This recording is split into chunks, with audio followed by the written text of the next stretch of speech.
Okay, so I didn't ever want to have this conversation again, but then our finance minister, Joe Ceci, said this on budget drop day.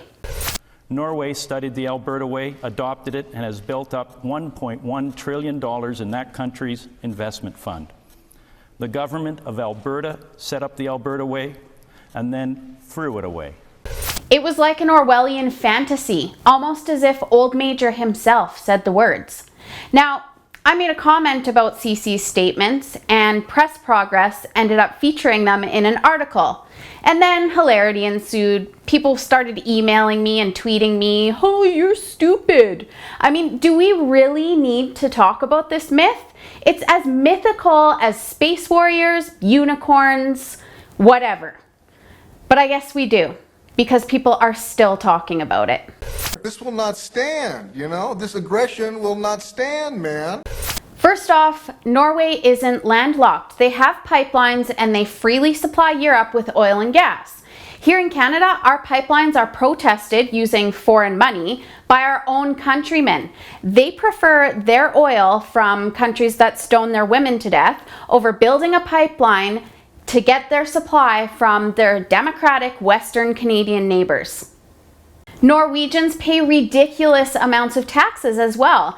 They have a 55% personal tax rate, plus a 25% sales tax. It's pretty easy to stash away a bunch of coin when your people are paying for all of your social programs. Here in Canada, it's not like that. Our provincial governments are responsible for funding education and healthcare, pretty hefty sums. Alberta's government is also a branch of Canada's federal government. In Norway, they have a national government system, so this means they have a lot more control over taxation and the economy. Plus, there's no infighting between provinces as to whether pipelines should be built to get our product to Tidewater. Overall, Norway gets a higher price point for their oil. Their resource is coveted light and sweet crude, which garners Brent pricing. Among Alberta's main exports is heavier resource that is refined differently and gains lower Western Canada Select pricing as a result of bottlenecking in the US. This is caused by reduced access to pipelines like the Keystone XL that was vetoed by the Obama administration. And there's really no end in sight to getting this pipeline built. I haven't even touched on anything other than the differences between our industries when it comes to oil and gas. Let's just say this, Alberta is nothing like Norway.